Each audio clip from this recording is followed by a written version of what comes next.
आपका हार्दिक स्वागत है। उम्मीद करते हैं आप लोग बहुत ही अच्छे होंगे। डेली करंट अफेयर में दोस्तों आज देखते हैं, पहला टॉपिक है अधिकृत आर्थिक ऑपरेटर, ऑथराइज्ड इकोनॉमिक ऑपरेटर। इसको जो है आप यूपीएससी के जीएस पेपर द्वितीय के भारत के हित और हितों पर विकसित तथा विकासशील देशों नीतियों तथा राजनीति का प्रभाव प्रवासी भारतीय, मतलब कि यूनिट 19 से आप जोड़ को रिलेट कर सकते हैं दोस्तों।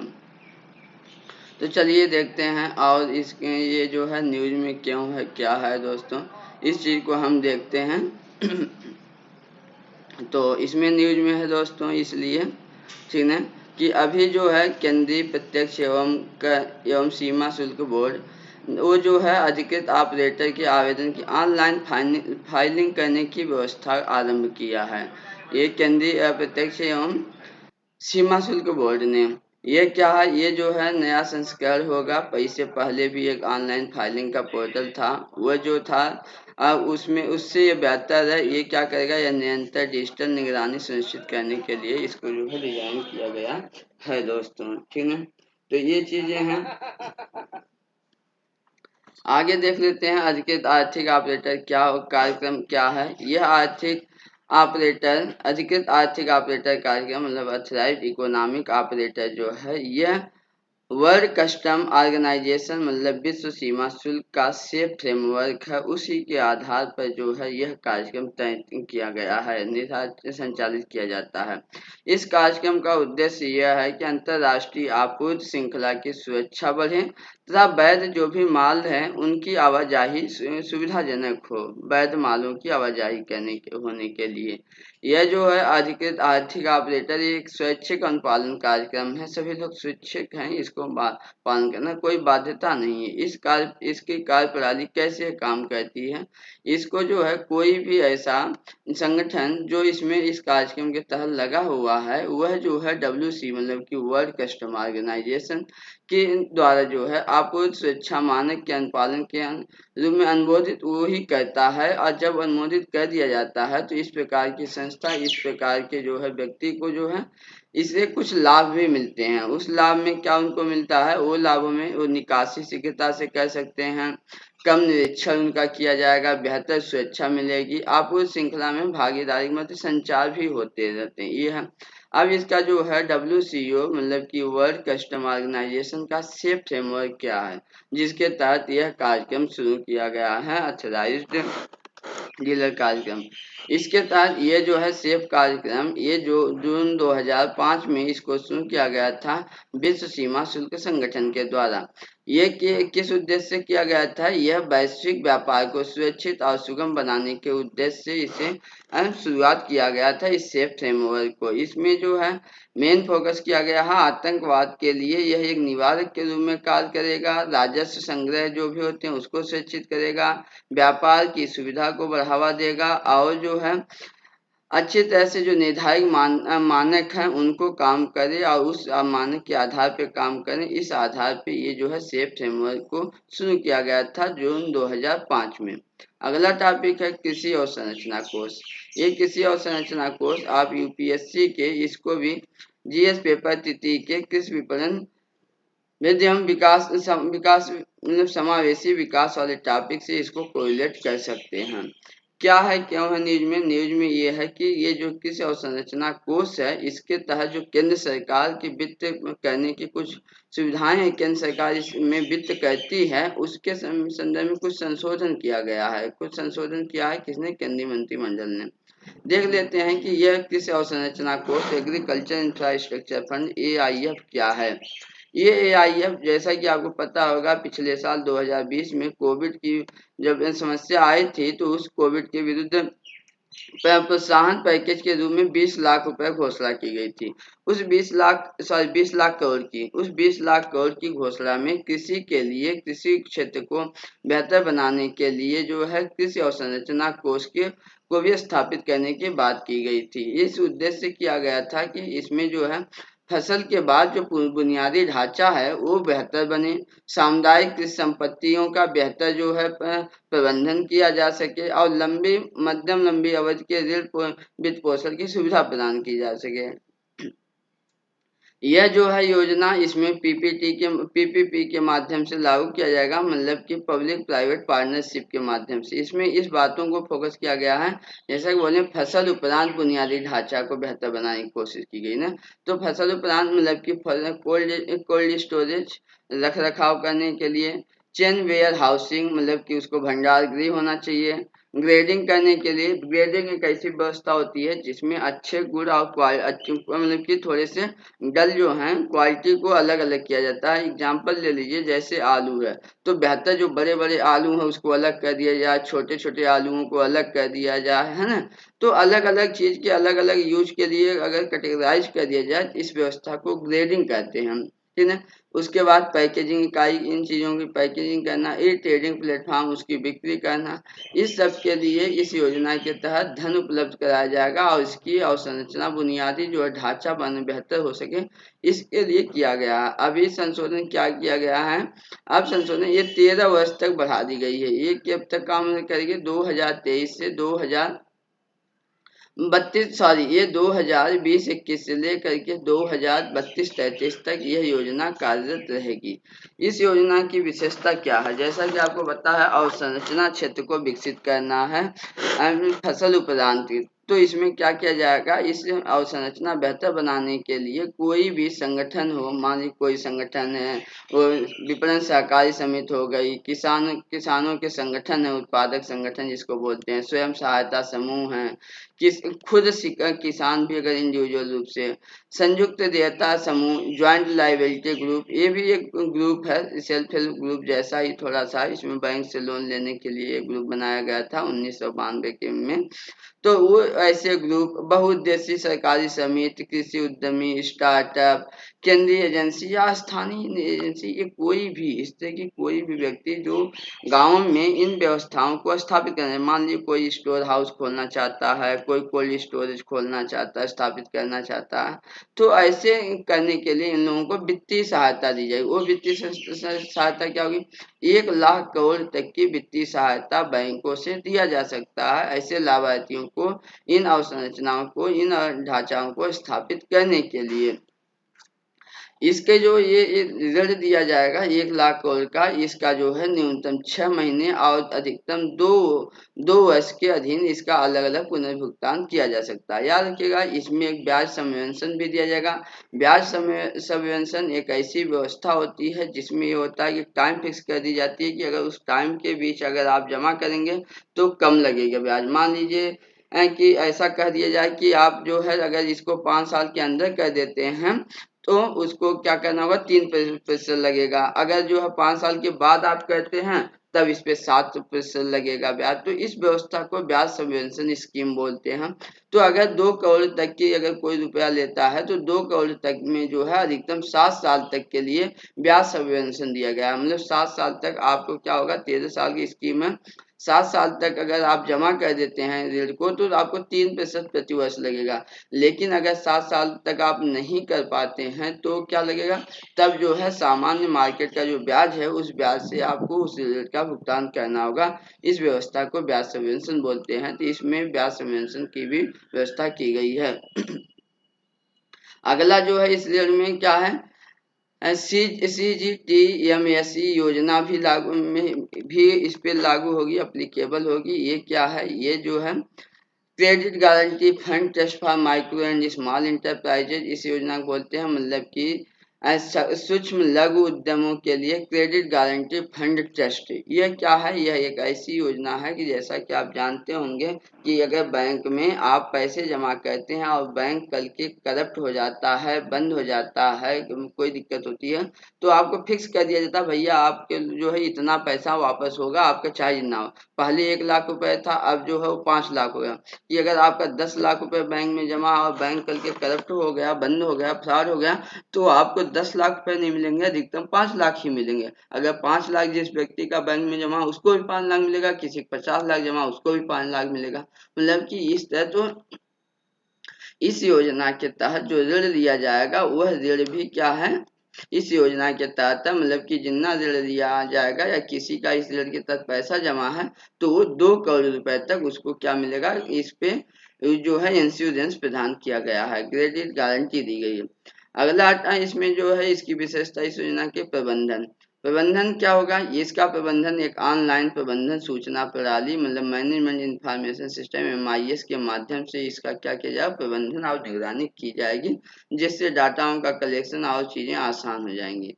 तो ये हुआ इस टॉपिक। अगला टॉपिक है दोस्तों GI प्रमाणित मदुरै मल्ली और अन्य पारंपरिक फूल।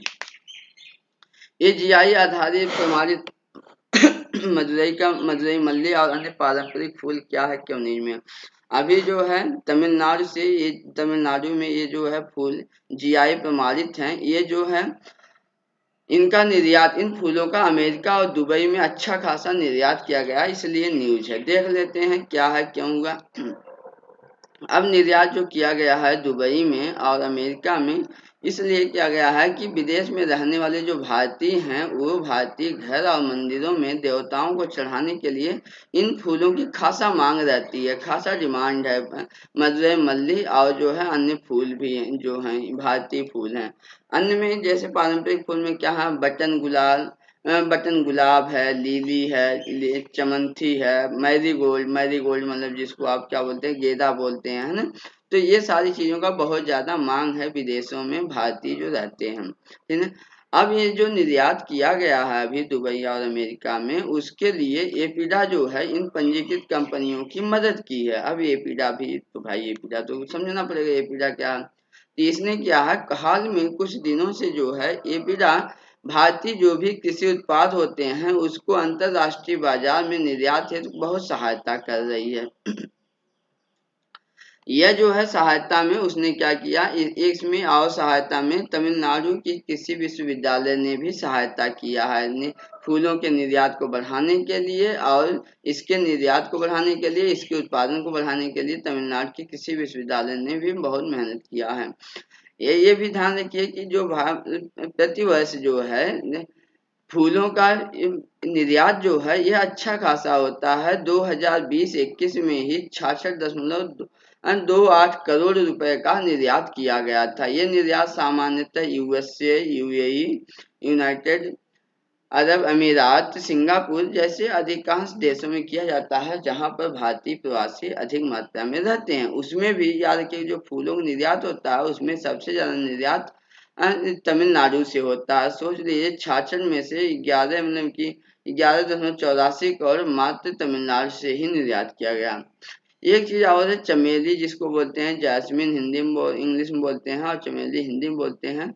यह जो है भारतीयों में सबसे ज्यादा लोकप्रिय फूलों में से एक है।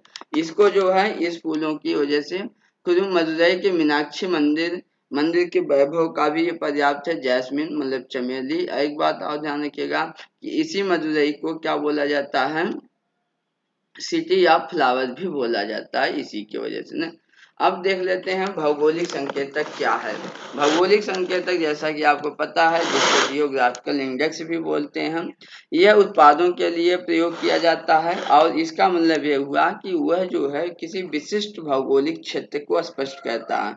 वह जो कोई जीआई टैग जो दिया जाता है, संकेतक दिया जाता है, वह किसी विशिष्ट भौगोलिक क्षेत्र को बताता है या तो वह जो है विशिष्ट उत्पादों की किसी विशिष्टता को बताता है कि इस उत्पाद में ये विशेषता और ये खासियत होगी, ठीक है। उस बात का ये आश्वासन देता है। यह दो प्रकार से आश्वासन देता है। एक ऐसा पहला प्रकार तो हो गया कि वो उद्भव के स्थान को बताए कि हाँ भाई इस स्थान पे है इसलिए नामी, जैसे सैंपेन का सदाबा आप जानते होंगे।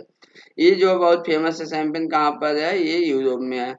दार्जिलिंग की चाय आप जानते होंगे, चाय कहाँ के लिए फेमस है कि दार्जिलिंग का चाय है ना, तो वो स्थान बताता। दूसरा होता है कि वह इस गैर भौगोलिक होता है, मतलब कि वो उत्पाद की विशेषता बताता है, उत्पाद कहाँ का है उसे मतलब नहीं है। जैसे अल्फांसो। उसके बाद बासमती, आपको पता है कि बासमती है, तो अब बासमती कहाँ है का ये नहीं है, हाँ लेकिन बासमती चावल सारी वैरायटियों में बासमती का अपना ही बात है ना। तो ये चीजें, रसगुल्ला, अब रसगुल्ला कहाँ से उसका मतलब नहीं, हाँ रसगुल्ला मिठाई का सबसे बेहतर चीज है। तो इस चीज को ये उसकी क्वालिटी बताता है एक, और दूसरा है जो स्थान को बताता है, उद्भव का स्थान है ना। ये जो है जीआई टैग को ये पेरिस कन्वेंशन के तहत भी इसको बौद्धिक संपदा अधिकार में शामिल किया गया है। याद रखिए यूपीएससी 2018 में प्रीलिम्स में सवाल भी पूछा था कि किसको जो है डब्ल्यूटीओ के अंतर्गत शामिल किया गया है, तो वो जीआई टैग को डब्ल्यूटीओ के भी के बौद्धिक संपदा अधिकार के तहत शामिल है, ट्रिप्स जिसको बोलते हैं आप उस भाषा में।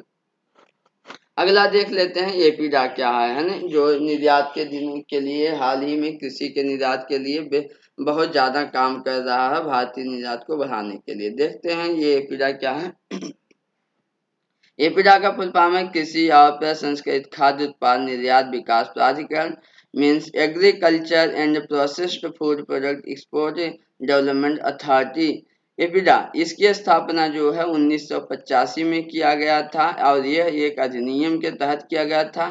याद रखिएगा ये जो है अक्सर यूपीएससी ऐसा सवाल पूछता है, ये वाणिज्य एवं उद्योग मंत्रालय के प्रशासनिक नियंत्रण में आता है।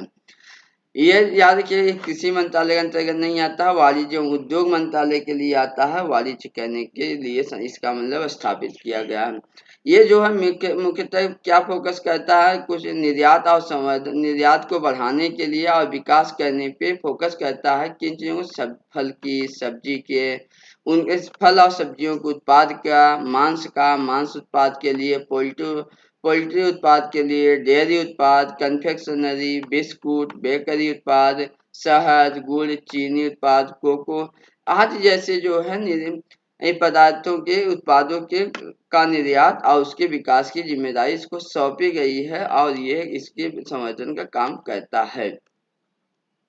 इसके साथ साथ ये जो होता है चॉकलेट जैसी चीजें हो गई, मादक और गैर मादक पेय पदार्थ हो गए, अनाज और अनाज के जो उत्पाद बनते हैं उसका, मूंगफली, अखरोट, अचार, पापड़, चटनी, ग्वार गम, फूल और फूल उत्पाद, हर्बल और औषधि पौधे, इन सभी चीजों के लिए भी उनके उत्पादों को निर्यात करना, निर्यात को बढ़ावा देना और उसको जो उत्पादन बढ़ाना, इस सब की जिम्मेदारी किसको दी गई है, एपीडा को दी गई है। इसको जो है 2018 के यूपी के वीडियो में जो आया था उसमें एपीडा का फुल फॉर्म पूछा था दोस्तों, तो याद रखिएगा ऐसे ऐसे सवाल होगा, आप फुल फॉर्म इन छोटी छोटी बातों पे ध्यान रखिए। अगला टॉपिक है दोस्तों, पश्चिम बंगाल ने विधानसभा का गठन करने के लिए एक प्रस्ताव पारित किया है ना, तो इसको आप जो है यूपीएससी के जीएस पेपर द्वितीय के जो है संसद और राज्य विधानमंडल वाले टॉपिक से कोरिलेट कर सकते हैं। देखते हैं विधान परिषद और इसका का महत्व क्या है। जैसा कि आपको पता है कि भारत में जो है द्विसदनीय व्यवस्था लागू है, बाई कैमरल सिस्टम प्रचलित है। इस बाई कैमरल सिस्टम द्विसदनीय व्यवस्था में 2 सदन होते हैं, एक लोकसभा होती है, एक राज्यसभा होती है। तो ऐसे ही राज्यों में भी व्यवस्था किया गया है कि ऐसे राज्य जो बड़े हैं, जहाँ पर जो है कानूनों का महत्व मतलब बड़े हैं ज्यादा, तो उनके लिए जो है विधान परिषद का भी प्रावधान किया गया है। याद रखिएगा कि भारत में सभी राज्यों के लिए विधान परिषद जरूरी नहीं है। वर्तमान में जो है 5 ऐसे राज्य हैं जहाँ पर विधान परिषद है। उस विधान 5 राज्यों के नामावयात के लिए हो सकता है पूछ सके, उसमें 2 हो गए, एक यूपी है, दूसरा बिहार है, तीसरा आप दोस्तों याद रखिए महाराष्ट्र है, कर्नाटक है और उसके बाद तमिलनाडु है। ये जो है 5 ऐसे राज्य हैं जहां पर जो है विधान परिषद लागू है। अभी जो है पश्चिम बंगाल ने जो है इसके लिए पारित किया है एक विधान, इसके लिए एक जो है प्रस्ताव पारित किया। प्रस्ताव याद रखिएगा, प्रस्ताव की कहीं पर उत्पादन मतलब कि उसको स्थापित करने के लिए, विधान परिषद का गठन करने के लिए या विधान परिषद को हटाने के लिए शुरुआत की जाती है उस राज्य के विधानसभा से। विधानसभा अगर विशेष बहुमत मतलब 2/3 बहुमत से इस तरह के प्रस्ताव को पारित कर दे तो उसके बाद संसद जो है विधि के द्वारा राज्य विधानसभा का सृजन भी कर सकती है अथवा उसको जो है भंग भी कर सकती है।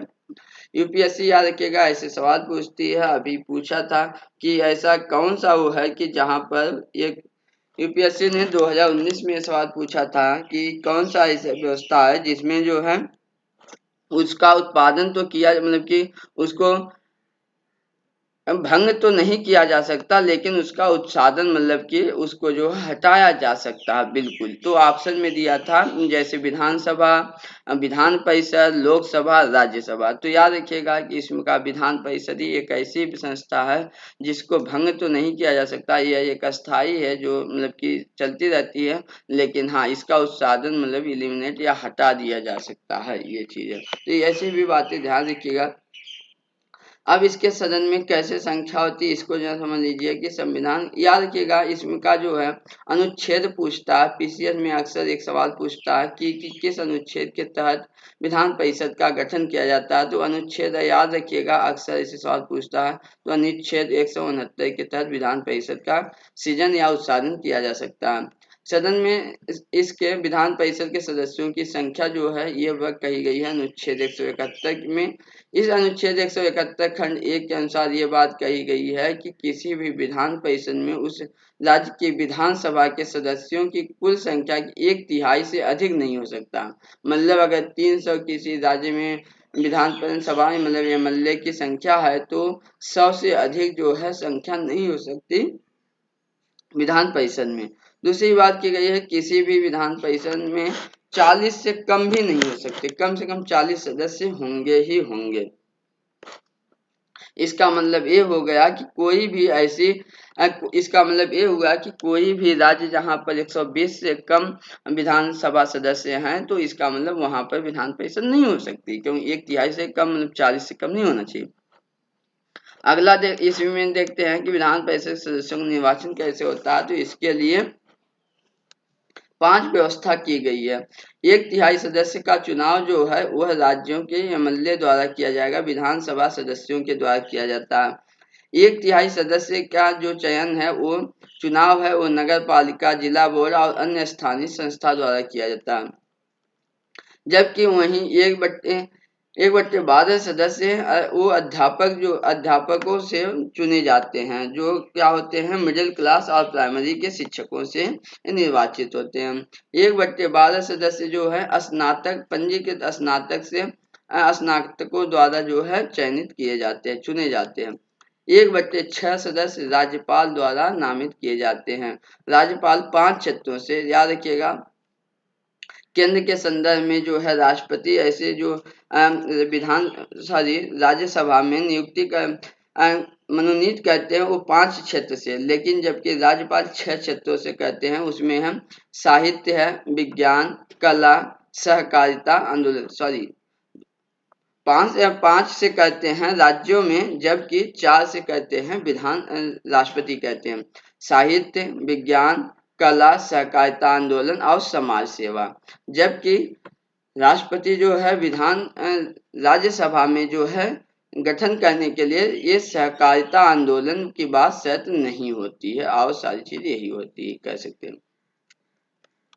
अगला टॉपिक देखते हैं दोस्तों कि अभी जो है एक नई याचिका डाली गई है, बहुत इंटरेस्टिंग टॉपिक है। इसमें जो है नई याचिका में बहुत दिल्ली उच्च न्यायालय में ये मांग की गई है कि समलैंगिक विवाह पर जो है उसको कानूनी रूप से वैध बना दिया जाए। इस संदर्भ में एक याचिका दायर की गई है। वो याचिका किसने दायर की है ये थोड़ा सा इंटरेस्टिंग मुद्दा है, किस मुद्दों को लेकर। इसको जो है आप यूपीएससी के जीएस पेपर द्वितीय के जो है सरकारी नीति और विभिन्न क्षेत्रों में विकास के लिए हस्तक्षेप और विकल्पन कार्यान्वयन के कार्य उत्पन्न विषय वाले जो है टॉपिक से कोरिलेट कर सकते हैं। तो चलिए देखते हैं अभी जो है जो दिल्ली उच्च न्यायालय में जो ये याचिका दायर की गई है उसमें यह कहा गया है कि भाई इन विदेश विवाह अधिनियम उन जो है और उसके बाद विशेष विवाह अधिनियम के तहत जो है इन दोनों के तहत समान लिंगी मतलब सेम सेक्स, समलैंगिक पुरुष, गैर विषम लिंगी और विवाह को कानूनी मान्यता दे दिया जाए और केंद्र सरकार को इस तरह का नोटिस जारी किया जाए, यह मांग की गई है याचिका में। मामला क्या देखते हैं। मामला ये है कि एक विवाहित समलैंगिक जोड़ा है, उसमें से एक जो व्यक्ति है वह भारत का प्रवासी नागरिक है, मतलब कि उसको ओसीआई कार्ड मिला है। एक जो है भारत का व्यक्ति है, जो दूसरा ओसीआई वाला है वो अमेरिका का नागरिक है और एक दो है इंडिया का है। अब ये दोनों आपस में क्या कर लिए हैं, शादी कर लिए हैं। शादी करने के बाद याद रखिएगा, विशेष विवाह अधिनियम भारत का ये 1959 का विशेष विवाह अधिनियम है। वह विशेष विवाह अधिनियम क्या है, वह लैंगिक रूप से निरपेक्ष है। मतलब उसमें ये बात नहीं कही गई है कि वो महिला पुरुष से ही शादी हो सकती है या और लोगों से शादी नहीं हो सकती है, सेम सेक्स में ऐसी बात नहीं की गई है। तो इस आधार पे जो है वह पंजीकृत है। अब विशेष विवाह अधिनियम 1959 के अधिनियम कानून के तहत अब इन लोगों ने, इन दोनों दंपतियों ने आपस में ये बात किया, दंपति तो नहीं कह सकते, युगल या जोड़ा कहेंगे, ठीक है। इन जोड़ाओं ने ये मांग किया है कोर्ट में कि भाई अगर इसको किया गया है तो आप क्या करिए, भारत के भारत के जो विदेश में भारत के राजदूत न्यूयॉर्क में रहते हैं उनको बोलिए कि वो जो है इस तरह के निषेध, मतलब कि इस तरह के शादी को जो है मान्यता प्रदान कर दें, रोकने लगाएं। उसके बाद आप जो है सरकार को ये आदेश दीजिए कि इसके तहत पंजीकृत जो अगर कोई व्यक्ति है वो सेम सेक्स में भी अगर है तो उसको जो है क्या कर दी जाए, मान्यता प्रदान कर दी जाए, ठीक है। एक चीजें और भी हैं कि जैसा कि आपको पता है नागरिकता अधिनियम 1955 का जो है यह कानून यह बात कहता है, अच्छा इस कानून में भी ऐसी कोई बात नहीं किया गया है कि पति पत्नी कौन होंगे, ऐसी बात ही नहीं कि समान लिंगी होंगे, नहीं हो पाएंगे, विषम लिंगी होंगे, समलिंगी होंगे, ऐसा कोई जिक्र नहीं किया गया है। लेकिन ये बात जिक्र किया गया है कि इनकी शादी पंजीकृत होनी चाहिए और विवाह 2 साल से अधिक हो गया होना चाहिए, ये बातें कही गई हैं उसमें जो है। ये बातें हो गई, अगली बातें हम ये कहा गया है कि एक दूसरी बात कही गई है कि विशेष विवाह अधिनियम 1954 इसमें एक प्रार्थना ये किया गया है कि अगर इस तरह इसको लैंगिक विवाह शामिल नहीं किया जाता है तो यह भारत का जो संविधान का अनुच्छेद 14 समानता की बात कहता है, जो 15 है जिसमें ये कहा जाता है कि लिंग जाति भेद स्थान के भेदभाव नहीं किया जाएगा, ये बातें आर्टिकल 19 जो है या अभिव्यक्ति की स्वतंत्रता और 21 जीवन की स्वतंत्रता इसका उल्लंघन करता है, इसलिए प्रार्थना किया गया है कि समलैंगिक विवाह को शामिल कर दिया जाए इस अधिनियम में। बाद में देखते हैं कि समलैंगिक विवाह को लेकर के क्या प्रावधान, क्या परिदृश्य है, ठीक है। तो जैसा कि आपको पता होगा कि भारत में न तो कानूनी रूप से न परंपरागत रूप से ही समलैंगिक विवाह को न मान्यता प्राप्त है और न ही स्वीकृति की गई है।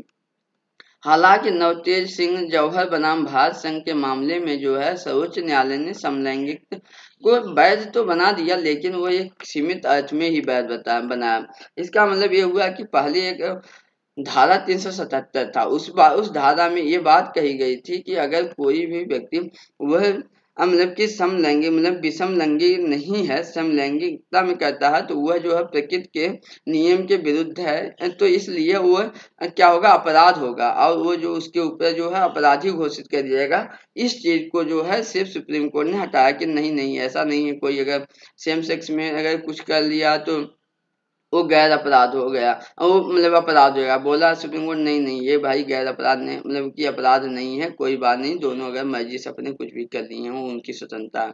तो इस संदर्भ में उसने समलैंगिकता को वैध बनाया है, लेकिन सुप्रीम कोर्ट ने ये भी कहा है कि इसका मतलब शादी को उसने वैध नहीं बनाया कि हाँ भाई समलैंगिक भी शादी वैध हो गई, नहीं, सिर्फ इस संदर्भ में गैर अपराध घोषित किया था नवतेज सिंह जौहर बनाम भारत संघ मामले में। यहाँ देखिएगा पुट्टा स्वामी निर्णय जो है 2017 में आया था, ये निजता संबंधी मामला था।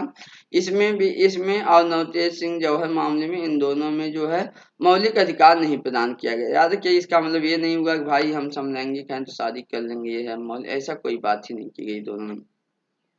विशेष विवाह अधिनियम दोस्तों ये 1959 नहीं 1954 का था, इसको आप सुधार लीजिएगा। ये विशेष विवाह अधिनियम थोड़ा सा देख लेते हैं 1954 का क्या था। इसमें ये बात कही गई है कि कोई भी शादी ये जाति धर्म प्रजाति इस सबके जिक्र निरपेक्ष होते हुए इसमें बात की गई है। इसका ये उद्देश्य था कि अगर इस कानून को ला दिया जाए तो इसका मतलब कोई भी व्यक्ति वह धार्मिक रीति रिवाज जो धार्मिक रीति रिवाज है उससे हट करके भी परंपरा आधारित विवाहों से भी हट करके विभिन्न शादी कर सकता है विभिन्न जातियों से, विभिन्न धर्मों के लोगों से, इस चीज को बढ़ावा।